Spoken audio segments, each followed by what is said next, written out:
maa ngi tudd Papa Ibrahima Niang nekk le coordonnateur départemental de la COJER.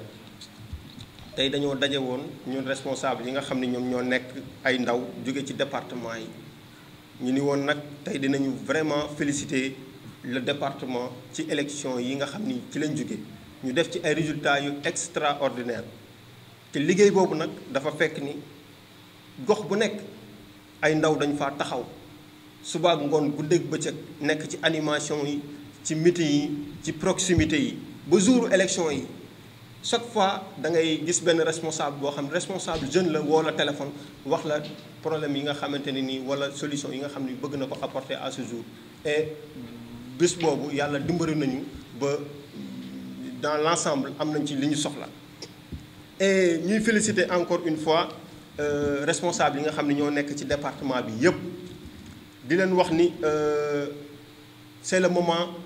ñu resserrer waat les rangs parce que xam nañ ni élection yi 2019 mu ngi ñëw te président de la république dañ ko bëgg a élire au premier tour. moom moo tax ñun ndaw yi ñu yàgg organiser wu parce que suñu fàttalikoo c'est seulement la COJER départementale moom moo fi nekk structure boo xam ne légalement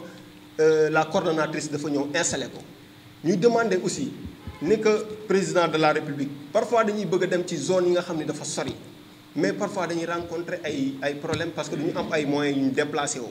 parfois da ngay gis ay responsables jeunes yu nekk ci seen localité di rencontrer ay problèmes yu doy waar mais pour ñu dem jàppale leen duñ ko am pour ñu am sax un moyen de transport day xaw a difficile. moom moo tax foofu président de la république ñu koy ñaan mu jàppale ndaw yi bu baax ci côté boobu.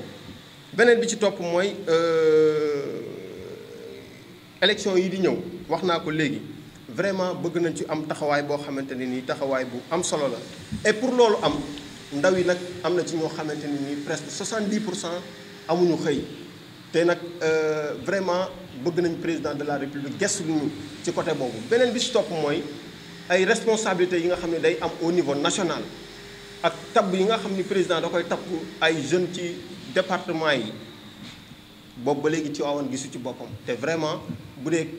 compétence yi mu ngi fi bu dee qualité yi mu ngi fi ñu ngi ñaan nag président de la république ni ko vraiment mu jàppale ñu ci loolu bu baax a baax.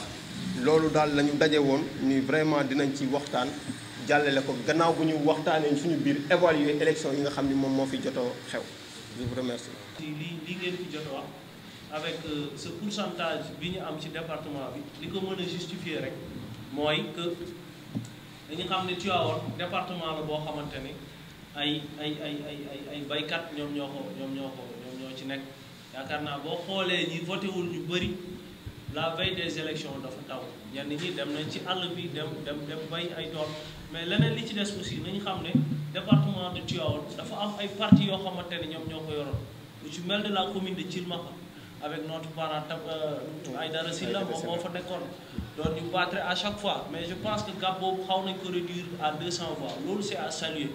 département Tivaouane aussi am na ci ay partis yu ci judd parti bu ci mel ni PUR je pense que moom moo fi jël deuxième. loolu aussi c'était vraiment un combat boo xamante ne titanesque bu ñu waroon a bëri. leneen li ci des aussi ñu ngi ñaan à ce que le président de la république gën a dooleel la jeunesse puisque aussi vraiment autorité yëpp jàpp nañ ci ku nekk gagné nga sa département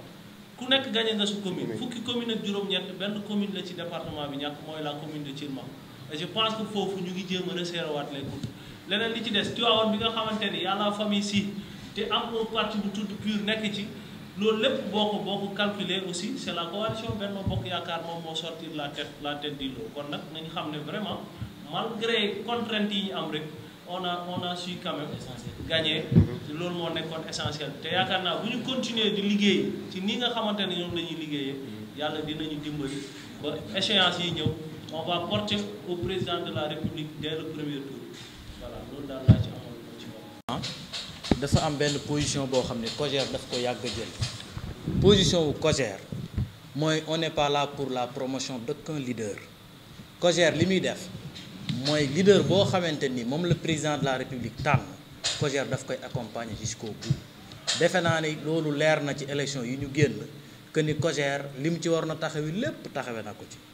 am na ay responsables yoo xamante nag am nañ ay indifférence entre eux ça ñoom la engagé ñun ce qui nous intéresse en tant que jeunes c'est de travailler pour que ñooñu nga xam dafa am ay indifférence yi dox seen ay diggante ñu fexe ba loolu nekk yoon parce que loolu moo mën a may président de la république deuxième mandat. parce que tey boo xoolee pourcentage bi ñu am su fekkente ne dañuy continuer di am ay indifférence on peut avoir un pourcentage qui serait moins en 2019 et que pour ñu moytu loolu il faut que ñu lever équivoque yooyu nga xam dafa am dox ci diggante yenn ay responsable ñu xam ne ce qui doit nous intéresser c'est réunir autour derrière le président Macky Sall.